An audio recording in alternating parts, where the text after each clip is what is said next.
So something to be aware of when you're adapting to a question, we're saying, okay, you're going to have a core essay.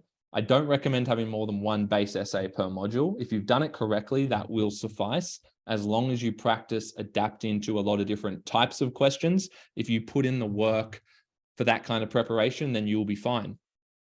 Okay, if you structure everything, if you do it all in the right order, then you need to believe in that core draft essay you have. Make sure it's timed, make sure it's cut down, make sure you can write it in that 32 to 34, then make sure you memorize it really well. I've got videos on this on the YouTube channel. If you search Jedel, how to memorize, I've got a 7 to 8 steps that you can follow whenever you want to memorize something. And if you do all of that, then the next thing is, of course, just to practice lots of different types of questions and to make sure that you adapt the right way on the day of the exam and when you're practicing it, of course. So there are two things we need to cover. How much do you need to adapt? Because even in the previous question, it was said, like, is it just in the link sentence? Where do we want to adapt, right? How much do we want to do it? So I'll cover that in a second. And then how do you actually adapt, right? It's one thing to know where you should be adapting and how much, but how do you actually do it? So I'll give you a couple of easy kind of tools and strategies to use for that. So how much should you adapt? Hopefully this slide is quite useful for you, but basically I've color coded it. So the heavy red shows how important it is to adapt, right? And the lighter the red, it's slightly less important. If it's in white, like your evidence, you're not going to adapt your quotes. Your quotes have to stay as your quotes.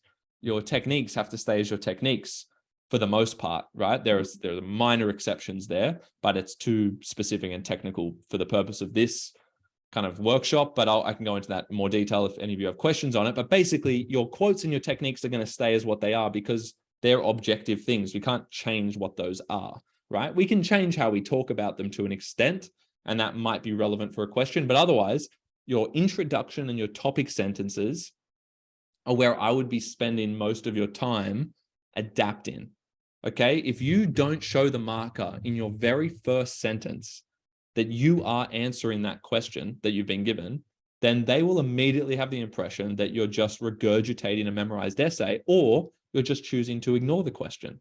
So you need to show the marker from sentence 1, not sentence 2, sentence 1, especially these days when, they're so conscious.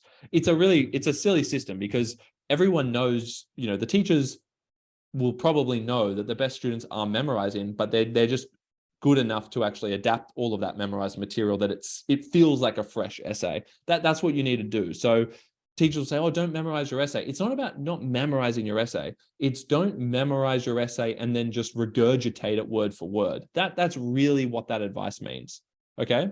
So please don't be misguided by that. If your teachers are saying, oh, don't memorize, you could get any question, I would take that to mean, and they might say, no, I actually mean don't memorize it. But why wouldn't you? You're going to be so much faster on the day. You're going to be way faster than everyone else if you already know the base material.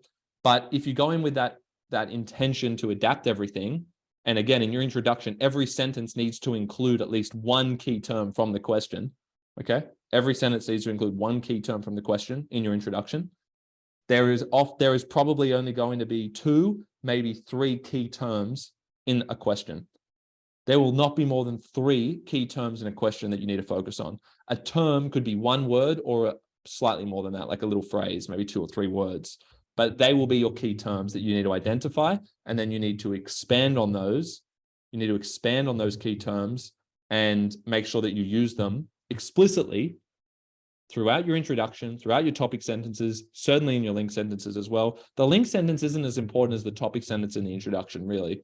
The introduction and the topic sentence are going to basically put you in the band that you end up in, okay? Irrespective of everything else. If you can nail the introduction in terms of being sophisticated to begin with, but also using the words of the question in the right way, and do the same with the topic sentences, then you'll likely give yourself a good shot at a band 6 result, okay?